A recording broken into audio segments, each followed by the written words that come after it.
today about something we're talking about later, about how dirty our money is.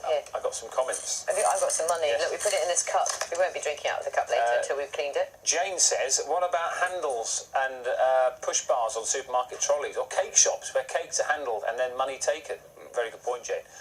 Lorna, as a family, we caught scabies from handling dirty money, she says. My sister-in-law's father collected money he found as a dustbin man.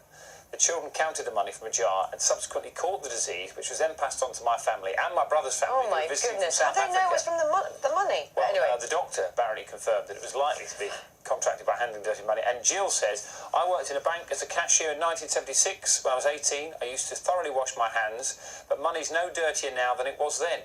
I've made it to 60 years of age and I'm still alive with all that bacteria around. It won't kill you. We are speaking to a professor of microbiology who'll be able to tell us how dirty this is and what we should do about it. That is at 8:20. How dirty is your money? Sounds messy to me. Thank you very much. See you later.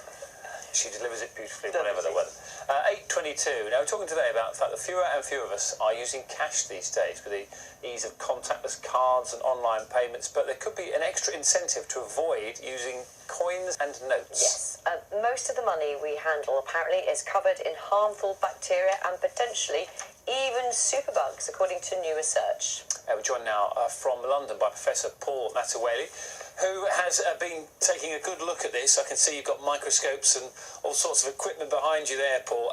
Give us an idea of how surprised you were by what you found on these coins and notes, and what did you find? We found that there were pathogenic microorganisms in both the coins and the notes. I suppose what really surprised us is that the pathogenic microorganisms were on the notes, on the coins, because normally we would expect to see much fewer microorganisms, and really metals are supposed to inhibit microorganisms. So you found 19 different bacteria found on these coins, including 2 life-threatening bacteria associated with antibiotic-resistant superbugs. I mean, if people are watching this morning and hearing this for the first time, should we be worried about that, or is that sort of normal? I suppose the first thing is probably they've always been around, but it's likely that people have been developed immunity to these microorganisms.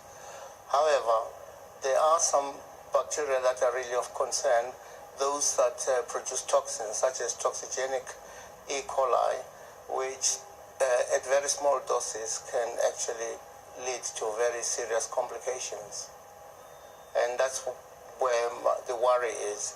And of course, these that are antibiotic resistant, if they are circulating around and transferring their antibiotic resistance to other bacteria, then that might be a problem. Is there a difference between coins and notes as to what sort of attracts more bacteria?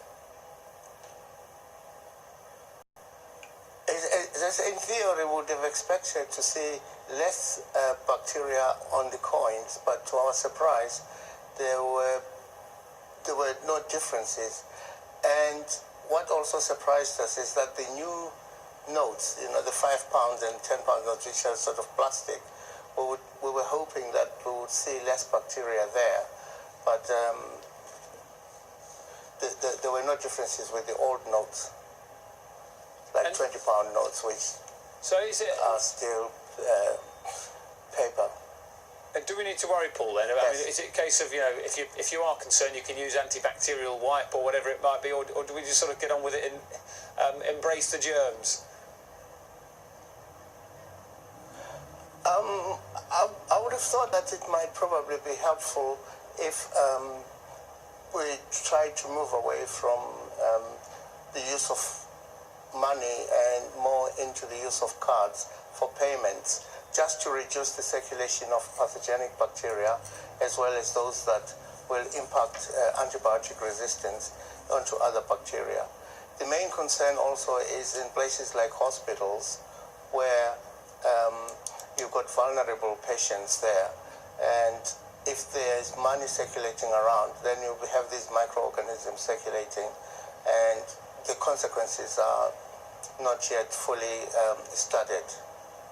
Much to think about, Paul. Thank you very much. That's Paul Mataweli, who's been looking and checking out coins and noticing how much bacteria is on them. And I'm just looking at all these coins in a completely different way now.